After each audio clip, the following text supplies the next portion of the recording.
अस्सलाम वालेकुम। आज की इस वीडियो में हम बात करेंगे खैबर पख्तूनख्वा की हुकूमत ने पाकिस्तान की सबसे पहली ड्रग पॉलिसी बनाई है, जिसके मुताबिक डॉक्टर हज़रात ब्रांड नेम जो है वो प्रिस्क्राइब नहीं करेंगे, वो नहीं लिखेंगे पर्चे पे, बल्कि जो फ़ॉर्मूला होता है या जो जेनेरिक नेम होता है वो प्रिस्क्राइब करेंगे, वो लिखेंगे। जैसे कि पैरासिटामोल एक फ़ॉर्मूला है जिसके नाम पे मुख्तलिफ ब्रांड्स हैं, जैसे कि पेनाडोल या कल्पाल।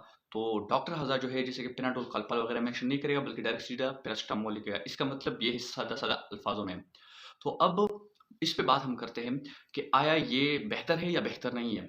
जैसे कि आप लोग जानते हो, इन्होंने जो ये पॉलिसी बनाई है, इसका मतलब ये है कि एक तो वो जो मार्केट में महँगे-महँगे ड्रग्स बिके जाते हैं, उसको कंट्रोल किया जाए। इसके अलावा जो है आम लोगों तक, मरीज़ों तक जो है वो मेडिसिन अच्छे तरीके से पहुँच सके। इसके अलावा जो है लोग माफ़िया जो है या जो दूसरे लोग हैं जो इसके नाम पे जो है ये ब्रांड के नाम पे बहुत ज़्यादा जो है पैसे कमा रहे हैं या लोगों को तकलीफ़ दे रहे हैं या लालच में आके जो है ना कुछ भी ऑफ़र्स करते हैं, तो ये चीज़ें ख़त्म हो जाए। इसके अलावा जो बेहतर दवाई है वो मरीज़ तक पहुँच सके। ये मुख्तलिफ़ कुछ वजूहात, इसके अलावा जो एंटीबायोटिक की रेज़िस्टेंस बढ़ गई है, तो ये ख़त्म हो जाए, इसको कवर की जाए। तो ये इनके कुछ मकासद है जो कि मेंशन किए गए इस पॉलिसी के तहत के इस वजह से ये पॉलिसी लाया गया है। इसके लिए मुख्तलिफ जो है इलाकों में, अज़ला में जो है, तहसीलों में ड्रग इंस्पेक्टर्स है वो मुतय्यन किए जाएँगे। मुख्तलिफ सेंटर्स बनेंगे और जिस तरह के पॉइज़न कंट्रोल सेंटर्स बनेंगे और पॉइज़न्स के लिए या जो एंटीडोट वगैरह ये सारे प्रोवाइड किए जाएँगे। एक पूरी इनकी जो पॉलिसी है, जो डॉक्टर कम्युनिटीज़ है केपीके की, खैबर पख्तूनख्वा की, उनकी इसके बारे में क्या राय है?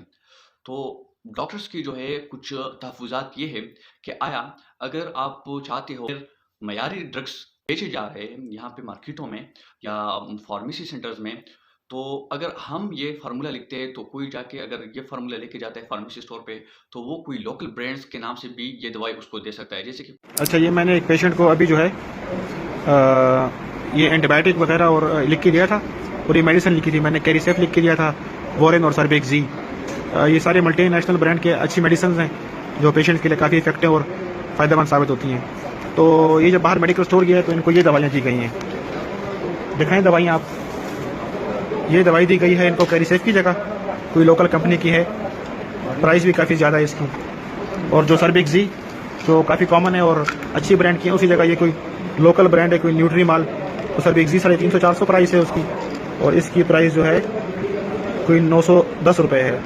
तो ये देखिए मेडिकल स्टोर वाले ये हरकतें करते हैं, और इस तरीके से जो है ये चाचा है हमारे साथ, गरीब बंदा है और दिहाड़ीदार मजदूर है, और इनके साथ ये जो है किया जा रहा है। और पॉलिसी इस तरह बना रहे हैं जैसे डॉक्टर जो है गलत कर रहे हैं, हालांकि बाहर मेडिकल स्टोर वाले जो है हम लिखते जो है उनको मल्टीनेशनल ब्रांड के हैं, और जो है बाहर जो मेडिकल स्टोर वाले जो है उनको लोकल कंपनी की पकड़ाते हैं, और फिर कहते हैं कि जो है डॉक्टर ने जो है गलत किया है। कोई भी डॉक्टर फ़ॉर्मूला लिख देता है और वो फार्मेसी दुकान पे लेके जाता है, तो वो अगर ब्रांड नाम नहीं लिखता है, तो शायद ये भी हो सकता है कि वो कोई लोकल दवाई दे दे और कीमत उतनी ज़्यादा ले ले, तो मरीज़ तक वो बेहतर जो दवाई है, वो नहीं पहुँच सकेगी।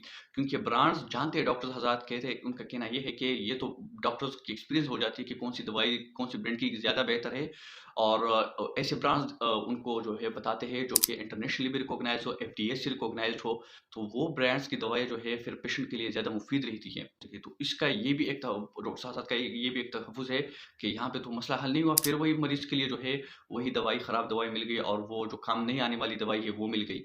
तो इसके अलावा अगर उनकी ये भी तहफ़्फ़ुज़ात है कि अगर ड्रग माफ़िया को ही कंट्रोल करना है, तो यहाँ पे जो मुख्तलिफ़ जगहों पे ड्रग्स तैयार की जाती है और इन ड्रग्स कंपनी को इजाज़त देने वाले जो इदारे हैं यहाँ पे, तो वो इदारे ऐसी कंपनीज़ को क्यों इजाज़त देते हैं कि वो लोकल कंपनीज़ हो और वो कंपनीज़ यहाँ पे दवाइयाँ बनाएँ जो कि आवाम की सेहत के लिए वो मुज़र है, आवाम की सेहत के लिए वो अच्छी नहीं है।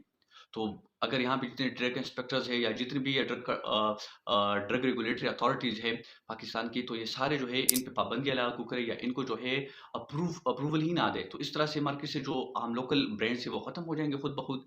लेकिन इनका ये भी तफ़्फ़ुज़ है कि अगर आप लोग इनको नहीं ख़त्म कर रहे हो, तो मार्केट में तो फिर भी ये दवाइयाँ ऐसे आती रहेगी, और ड्रग अथॉरिटीज़ है जो इंस्पेक्टर्स ड्यूटीज़ पे लगे होते हैं, तो उनको ये जो माफ़िया है, ये जो लोकल ब्रांड्स बेचते हैं या जो मज़र सेहत के मज़र के लिए जो महँगी-महँगी दवाइयाँ देते हैं, ये तो इनका इनका काम है कि इनको कंट्रोल करें, ये किसी डॉक्टर का काम नहीं है। बाकी ये है कि अगर ये दवाइयाँ मार्केट में फ़ॉर्मूला लिखना आ भी जाए, तो डॉक्टर्स हज़रात के लिए तो फ़ॉर्मूला लिखना सबसे ज़्यादा ईज़ी रहेगा, क्योंकि आम मेडिकल स्टूडेंट भी आके फ़ॉर्मूला लिख के दे देगा। और फ़ॉर्मूलों का हमें ज़्यादा नॉलेज होता है बनिस्बत ब्रांड्स का। ब्रांड्स तो एक्सपीरियंस से हमें पता चलेगा कि कोई फील्ड में आके फिर का प्रैक्टिस करेगा तो उसको ब्रांड्स का पता चल जाएगा। तो हम डॉक्टरों के लिए ये फ़ॉर्मूला लिखना कोई बड़ा मुश्किल काम नहीं है, लेकिन ये जो मकसद चाहते हैं कि लोगों तक ये सहूलियत पहुँच सके और सही दवाएँ, तो यहाँ पे एक बड़ा हर्डल ये है कि जिनकी ज़िम्मेदारी है वो उसकी बुनियादी जो जड़ है उसको जो है बंद करे, ताकि वहाँ से दवाइयाँ मार्केट में ना आ जाएँ। इसके अलावा हमारी जो मार्केट में दवाइयाँ आती हैं ना, तो ख़ास तौर पर ये ब्रांड्स जो नाम है वो ज़्यादा खुले उन पे मेंशन किया गया होता है। हालाँकि जो इंटरनेशनल स्टैंडर्ड के मुताबिक होते हैं, उनके जो ड्रग्स आते हैं, उन पे कोई ब्रांड्स वग़ैरह ख़ास मेंशन नहीं है कि उन पे फ़ॉर्मूला ऊपर-ऊपर से बड़ा-बड़ा लिखा होता है। तो सबसे पहले ज़रूरत इस चीज़ की भी है कि जो दवाई आ रही है ना, उस पे जो है ये ब्रांड्स जो नाम मेंशन किया गया होता है इतना बड़ा-बड़ा सा, और फ़ॉर्मूला छोटा-सा साइड पे लिखा लिखा जाता है। तो इस चीज़ को जो है ख़त्म किया जाए, और जो इंटरनेशनल लेवल पे जितनी अद्वियात मिलती है मार्केटों में, बाज़ारों में, फार्मेसी स्टोर्स में, उसी के मुताबिक बड़ा फ़ॉर्मूले वाले फ़ॉर्मूले जो नेम है ड्रग्स पे, वो मार्केटों और फार्मेसीज़ में आ जाए। तो इस तरह से जो बुनियादी मसला है ये भी ख़त्म हो जाएगा, और फिर अगर डॉक्टर कोई ड्रग लिख के दे भी देता है, तो फिर फार्मेसी स्टोर से पेशेंट को वो ड्रग जो है उसी तरह से मिल भी जाए, कोई पेशेंट को गलत ड्रग ना मिल जाए। और हमने अक्सर लोगों को देखा है कि कोई भी डॉक्टर आम फार्मूले से कोई ड्रग लिख के दे रहा है। एक तो कुछ फार्मासिस्ट को ऐसे होते हैं हमारे कि जो फार्मेसी की नहीं होती है, या उनके साथ कोई डिप्लोमा डिग्री वगैरह उस चीज़ की नहीं होती, लेकिन वो ड्रग बेचते, तो जब फार्मूला लेके जाते तो बेचारे पहचानते ही नहीं है। तो फिर पेशेंट बेचारा भी घूमता रहता है, कभी एक फार्मेसी स्टोर पे, कभी दूसरे फार्मेसी स्टोर पे। तो ये भी मसले मसाइल उनको दरपेश होते हैं। तो लिहाजा बेहतर है कि पहले जो जो कंपनियाँ हैं जो फ़िज़ूल में गलत ड्रग्स प्रोड्यूस कर रही है, जो कि सेहत के लिए नुकसानदेह है और जिसको इंटरनेशनल रिकॉग्निशन नहीं मिली है, तो या पाकिस्तान की जो ड्रग रेगुलेटरी अथॉरिटी है वहाँ से उनको अप्रूवल नहीं मिली है, तो इनको बंद कर दिया जाए, और जो मेन अच्छे ब्रांड्स हैं उनको मार्केट में लाया जाए, और जो इन पे ब्रांड नेम और मेंशन किए होते हैं बड़े-बड़े, ये भी ख़त्म हो जाए, और इन पे फार्मूला नेम्स आ जाए। तो इस तरह से फिर डॉक्टर्स पे भी ये बात लागू की जाए, फार्मूला है वो प्रिस्क्राइब किया जाए। तो ये ज़्यादा बेहतर होगा, आवाम के लिए भी बेहतर होगा, और लोगों तक जो है सही अद्वियात भी टाइम पे पहुँच जाएँगे। और इस तरह से कोई उसके साथ रेट कर, क्योंकि रेट जो कीमत होती है उसकी रेगुलेशन करना भी, ये जो है जितने भी यहाँ पे ड्रग रेगुलेटरी अथॉरिटी वाले, उनकी ज़िम्मेदारी, जो ड्रग इंस्पेक्टर्स वगैरह लगे होते हैं हर जगह पे, ये सब चेक एंड बैलेंस करना ये इनका काम, इनकी ज़िम्मेदारी है। ये मेरे इस हवाले से रिव्यू थे, और जो डॉक्टर्स की तहफ़्फ़ुज़ात थी वो मैंने इस हवाले से शेयर की।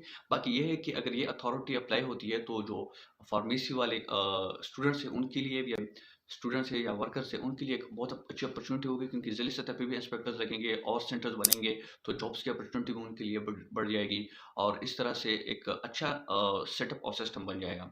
तो इस तरह से वीडियोज़ मैं लाता रहता हूँ। नेक्स्ट वीडियो में आप लोगों के साथ मिलता हूँ। अगर चैनल पर नए हो तो चैनल को ज़रूर सब्सक्राइब करें। अल्लाह हाफ़िज़, अल्लाह निगहबान।